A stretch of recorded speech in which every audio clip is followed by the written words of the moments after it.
تیسری کلاس کا نتیجہ آنے کے بعد اس کتاب سے واسطہ پڑھتا تھا۔ یقین جانے پہلے 1 یا 2 دن یہ کتاب بہت اچھی لگتی تھی، بعد میں پتہ نہیں کیا ہو جاتا تھا، لیکن جو بھی تھا وہ وقت یہ کتابیں سب سے خوبصورت تھی۔ لیکن اس بات کا پتہ ہمیں اب لگا، تب بڑے ہونے کی جلدی تھی، لیکن جب بڑے ہو گئے تو پتہ لگا کہ وہ وقت جو گاؤں کے پرائمری اسکول تک گزر گیا وہ سب سے اچھا وقت تھا۔ وہ بچپن کا کلاس روم جو کہ نام ہی کا کلاس روم ہوتا تھا، کیونکہ پرائمری میں تو گرمیوں میں درختوں کے نیچے بیٹھ کر پڑھتے تھے اور سردیوں میں دھوپ میں بیٹھ کر پڑھا کرتے تھے، لیکن جو بھی تھا بہت مزہ آتا تھا۔ درختوں کے نیچے پرندوں کی آوازیں سن کر اور گلہریوں کا بھی آنا جانا لگا رہتا تھا۔ نہ کپڑے گندے ہونے کی پریشانی ہوتی تھی، نیچے زمین پر مست ماحول میں بیٹھتے تھے۔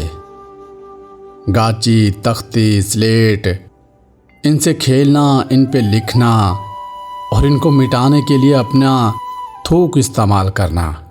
جب نہ کوئی جراثیم تھے نہ کوئی بیماری تھی، ہر طرف موج مستی کا دور تھا۔ اور یہ بلبل کا بچہ دوستوں کس کس کو یاد ہے؟ بہت خوبصورت دن تھے، کب آئے اور کب گزر گئے پتہ بھی نہیں چلا۔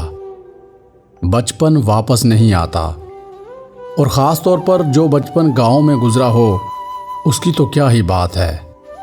بلبل کا بچہ کھاتا تھا کھچڑی، پیتا تھا پانی، گاتا تھا گانے، میرے سرانے بلبل کا بچہ۔ اور اردو کا یہ والا قاعدہ ہم بھلا کیسے بھول سکتے ہیں؟ الف انار، بے بکری، پہ پنکھا، تے سے تختی، ٹے سے ٹوپی، نہ جانے یہ وقت کہاں چلا گیا اور ساری یادیں اپنے ساتھ لے گیا۔ آج ایسی تصویریں دیکھ کر اور اس وقت کو یاد کر کر دل خون کے آنسو روتا ہے۔ گرمیوں کی چھٹیوں میں اپنے گاؤں میں اس طرح کے درختوں کے نیچے بیٹھ کر چھٹیوں کا کام لکھا کرتے تھے۔ یاروں کی محفل ہوتی تھی، شروع کے 2-4 دن تو جوش جذبے کے ساتھ کام لکھنے کی ابتدا کرتے، پھر باقی کی چھٹیاں یہ کہتے گزر جاتی کہ ابھی بہت وقت پڑا ہے، لیکن کام مکمل نہیں ہوتا تھا۔ پھر بس موج مستی ہوتی تھی۔ یادیں بھی کچھ عجیب چیز ہوتی ہیں، جو پرانی ہوتی ہیں وہی یادیں کہلاتی ہیں، کیونکہ نئی تو کوئی یاد نہیں ہوتی، لیکن پھر بھی کیا عجیب چیز ہے، ہنساتی ہیں، رلاتی ہیں، تڑپاتی ہیں، کبھی کبھی مر جانے پر مجبور کر دیتی ہیں۔ دوستو یاد ہے جب کلفی والا گاؤں میں آتا تھا تو پہلے کوشش کی جاتی تھی کہ امی یا ابو سے پیسے مل جائیں۔ اگر لگتا کہ اب پیسے ملنے کا کوئی چانس نہیں ہے تو پھر اگلا ٹارگٹ پرانا لوہا یا پرانے جوتے ہوتے تھے۔ ابھی کل کی باتیں لگتی ہیں یہ سب کلفی یا کلفی والا، لیکن شاید اب آدھی زندگی گزر بھی گئی۔ گاؤں کی ان گلیوں کی یادیں جہاں یہ کلفی کھایا کرتے تھے وہ کبھی نہیں بھول سکتی۔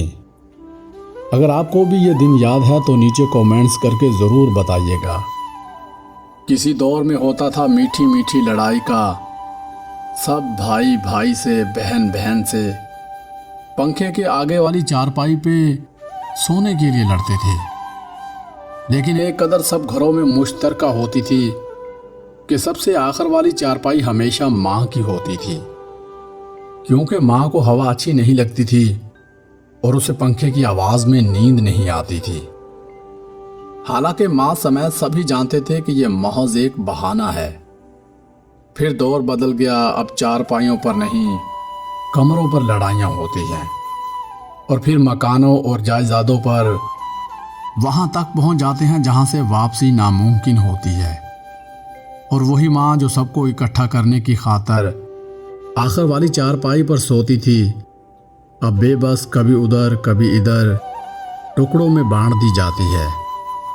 ہمارے بچپن کے سینکڑوں کھلونوں میں سے ایک کھلونا، اصل نام اللہ جانے اس کا کیا تھا، مگر سب ہی اسے اپنا بینڈا کہا کرتے تھے۔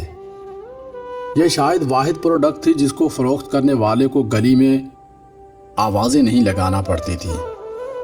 فقط اس کی ٹر ٹرانے کی مخصوص آواز سن کر ہی ہم سمجھ جاتے تھے اور 8 انے 1 روپے لے کر خریدنے کو بھاگ جاتے تھے۔ وقت واقعی بہت تیزی سے گزر گیا ہے۔ ابھی کل کی بات ہے کہ ہم انٹینا ٹھیک کر کے ایک آواز لگاتے تھے، STN آیا۔ جواب آتا STN آ گیا ہے، اب PTV نہیں آ رہا۔